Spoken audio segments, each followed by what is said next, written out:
வணக்கம் ஜோதி நண்பர்களே. 2025 ஆடி மாத கிரக அமைப்புகளின்படி துலாம் ராசிக்கான பலன்கள். இந்த மாதம் உங்களுடைய ராசிநாதன் ராசிக்கு 9ஆம் இடத்துல குருவோடு சேர்ந்து சஞ்சாரம் செய்துட்டு வருவாங்க.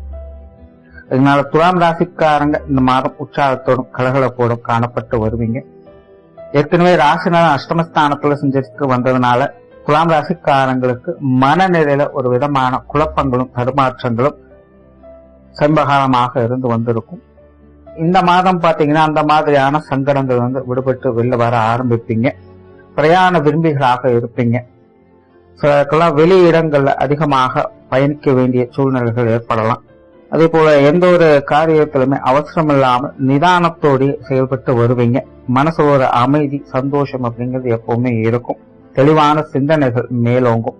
அதே போல இந்த பொழுதுபோக்கு சார்ந்த விஷயங்கள்லாம் ஆர்வம் காட்டுவீங்க. நிறைய பேர் இந்த வீட்டுக்கு தேவையான முக்கியமான சில ஆடம்பரமான உபயோகமான பொருட்களை வாங்கி மகிழ்வதற்கான வாய்ப்புகள் இருக்கு.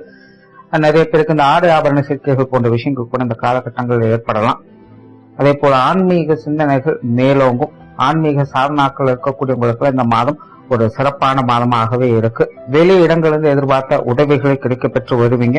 வெளியூர் மற்றும் வெளிநாடு சம்பந்தப்பட்ட விஷயங்கள் சுமூகமாக இருக்கும்.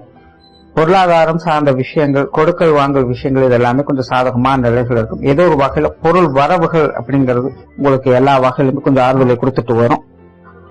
துலாம் ராசியை பொறுத்த வரைக்கும் வரவுகள் எந்த அளவுக்கு இருக்கோ அந்த அளவுக்கு செலவுகளும் உடன் இருந்துகிட்டு தான் இருக்கும். முடிஞ்ச அளவுக்கு வீண் விரயங்கள், செலவுகள் போன்ற விஷயங்களை கொஞ்சம் கவனம் எடுத்துக்கோங்க. பட் இருந்தாலும் கொடுக்கல் வாங்கல் விஷயங்களை ஒரு சாதகமான அமைப்புகளை எதிர்பார்க்கலாம். தவிர இந்த மாதம் உங்களுடைய ராசிக்கு 10ஆம் இடத்துல சூரியனும் வக்ரம் பெற்ற புதனும் சஞ்சாரம் செய்து வருது. மாதத்தின் பிற்பகுதியில் வக்ர நிவர்த்தியும் அடைகிறாங்க. அதனால துலாம் ராசிக்காரங்க உங்களுடைய காரியங்களை நல்ல நேர்மையான விஷயங்களை எதிர்பார்க்கலாம். நல்ல தொலைநோக்கு சிந்தனையோடும் புத்தி சாதுரியத்தோடும் லாப நோக்கத்தோடும் உங்களுடைய காரியங்களில் ஈடுபட்டு வருவீங்க. விரயங்கள், செலவுகள் போன்ற விஷயங்கள் மட்டும் கொஞ்சம் கவனம் எடுத்துக்கும். கொஞ்சம் தேவையில்லாத விரயங்கள் ஏற்படுவதற்கும் வாய்ப்புகள் இருக்கு. மற்றபடி காரியங்கள் ஒரு சிறப்பான அமைப்புகளை எதிர்பார்க்கலாம். கொடுத்த வாக்கையும் சொன்ன சொல்லையும் காப்பாற்றி வருவீங்க. நிறைய பேருக்கு இந்த புதிய வேலை வாய்ப்புகள் சார்ந்த விஷயங்கள் கொஞ்சம் சாதகமா இருக்கும். இதனால் இடமாற்றங்கள் போன்ற விஷயங்கள்லாம் கொஞ்சம் நல்ல முறையில் உங்க கைக்கு வந்து சேரும். தொழில் ரீதியாக பழைய பாக்கிகள் அப்படின்றதெல்லாம் வசூல் ஆகும். ஏதோ ஒரு வகையில தொழில் முன்னேற்றம், வேலை முன்னேற்றம் போன்ற விஷயங்கள்லாம் எதிர்பார்க்கலாம். சிலர்கள் இந்த உடன்பிறப்பு சார்ந்த விஷயங்கள், காரியங்கள், ஈடுபாடுகள் அதிகரிக்கும். பட் இருந்தாலும் உடன்பிறப்புகள் வகையில சின்ன சின்ன மனஸ்தாபங்கள், கருத்து வேற்றுமைகள் அப்படிங்கிறது இருக்கத்தான் செய்யும். முடிஞ்ச அளவுக்கு பேச்சுவார்த்தைகளை கொஞ்சம் கவனம் எடுத்துக்கோங்க. அதே போல இந்த மாதம் பாத்தீங்கன்னா ஒரு ராசிக்கு 11ஆம் இடத்துல செவ்வாயும் கேதுவும் இருக்கு. மாதத்தின் பிற்பகுதியில செவ்வாய் 2ஆம் இடத்துக்கு பயிற்சி ஆகிறாங்க. துலாம் ராசிக்காரங்களுக்கு இந்த அமைப்பான தேவையில்லாத வீண் விவாதங்களையும் சங்கடங்களையும் ஒரு பக்கம் ஏற்படுத்திட்டு வரும். பட் அதே நேரம் நாரதர் கழகம் நன்மையில முடியுங்கிற மாதிரி சில சங்கடங்கள் ஆரம்பத்தில் இருந்தாலும் கூட முடிவுகள் உங்களுக்கு சமாதானத்தையும் ஆதாயத்தையும் ஏற்படுத்தி கொடுக்கும். அதனால துலாம் ராசிக்காரங்க சின்ன சின்ன சங்கடங்களை பெரிதுபடுத்தாமல் இருந்தாலும் இந்த மாதம் சாதகமான அமைப்புகளை எதிர்பார்க்கலாம். தேவையில்லாத டென்ஷன், அலைச்சல்கள் கொஞ்சம் அதிகமாக இருக்கும். குறிப்பாக குடும்ப ரீதியான விஷயங்கள், கணவன் மனைவி உறவுகள், காதல் சம்பந்தப்பட்ட விஷயங்கள், குழந்தைகள் சார்ந்த விஷயங்கள் இதெல்லாமே பாத்தீங்கன்னா கொஞ்சம் அலைச்சலோடு ஆதாயங்களை பார்த்து வருவீங்க. இந்த டென்ஷனையும் எரிச்சலும் ஏற்படுத்திட்டு தான் இருப்பாங்க. அவங்க சார்ந்த காரியங்களும் பாத்தீங்கன்னா கொஞ்சம் அலைச்சலை கொடுத்துக்கிட்டு தான் இருக்கும். பட் இருந்தாலும் எல்லாமே சமாளிக்கக்கூடிய விஷயங்களாகத்தான் இருக்கும். முடிஞ்ச அளவுக்கு சின்ன சின்ன சங்கடங்களை பெரிதுபடுத்தாமல் இருக்கிறது நல்லது.